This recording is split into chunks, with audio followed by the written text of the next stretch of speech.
Yes Uttam Kumar Reddy profile ఒకసారి చూద్దాం. చాలా కాలంగా పీసీసీ చీఫ్ మార్పై ఆలోచిస్తున్న హైకమాండ్ ఫైనల్ నిర్ణయం తీసుకుంది.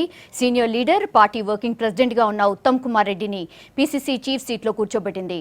వివాదాలకు దూరంగా ఉండే ఉత్తమ్ కు పదవి ఇవ్వడం ద్వారా పార్టీకి కొత్త రూపు తేవాలని భావిస్తోంది. ఎయిర్ ఫోర్స్ లో స్క్వాడ్రన్ లీడర్ గా ఉన్న ఉత్తమ్ ఇప్పుడు తెలంగాణ కాంగ్రెస్ స్క్వాడ్రన్ లీడర్ అయ్యారు. 1962 జూన్ 20న నల్గొండ జిల్లా సూర్యాపేటలో జన్మించారు నల్లమాధవ్ ఉత్తమ్ కుమార్ రెడ్డి. ఇంటర్ తర్వాత ప్రతిష్టాత్మక నేషనల్ డిఫెన్స్ అకాడమీకి సెలెక్ట్ అయిన ఉత్తమ్ బీఎస్సీ చదివారు. ఎయిర్ ఫోర్స్ వింగ్ ఎంచుకుని పైలట్ గా మారారు. ఇండియన్ ఎయిర్ ఫోర్స్ లో ఫైటర్ పైలట్ గా పనిచేశారు. MiG-21, MiG-23 లాంటి యుద్ధ విమానాలను నడిపారు. పాకిస్తాన్, చైనా సరిహద్దుల్లో సియాచిన్ లాంటి కీలకమైన రక్షణ ప్రాంతాల్లో పనిచేసి గ్యాలంట్రీ అవార్డు అందుకున్నారు ఉత్తమ్.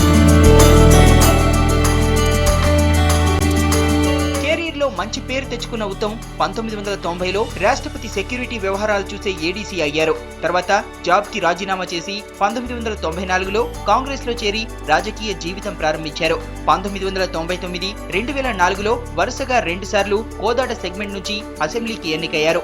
ఏపీ అసెంబ్లీలో ప్రభుత్వ రంగ సంస్థల కమిటీకి, అంచనా కమిటీకి చైర్మన్ గా ఉన్నారు. నియోజకవర్గాల పునర్విభజన తర్వాత 2009లో హుజూర్ నగర్ సెగ్మెంట్ కు మారి ఎమ్మెల్యేగా హైట్రిక్ కొట్టారు. గత ప్రభుత్వంలో గృహ నిర్మాణ శాఖ మంత్రిగా పనిచేశారు. తెలంగాణ ఏర్పాటుపై కేంద్ర ప్రభుత్వం 2 సార్లు నిర్వహించిన ఆల్ పార్టీ సమావేశాల్లో కాంగ్రెస్ పార్టీ తరపున హాజరయ్యారు. గత ఏడాది ఎన్నికల్లోనూ హుజూర్ నగర్ నుంచి 4వ ఎమ్మెల్యేగా గెలిచారు ఉత్తమ్.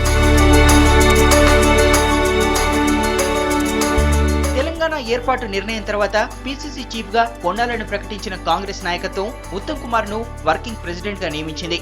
ఇప్పుడు పూర్తి స్థాయిలో పీసీసీ చీఫ్ గా బాధ్యతలు అప్పగించింది.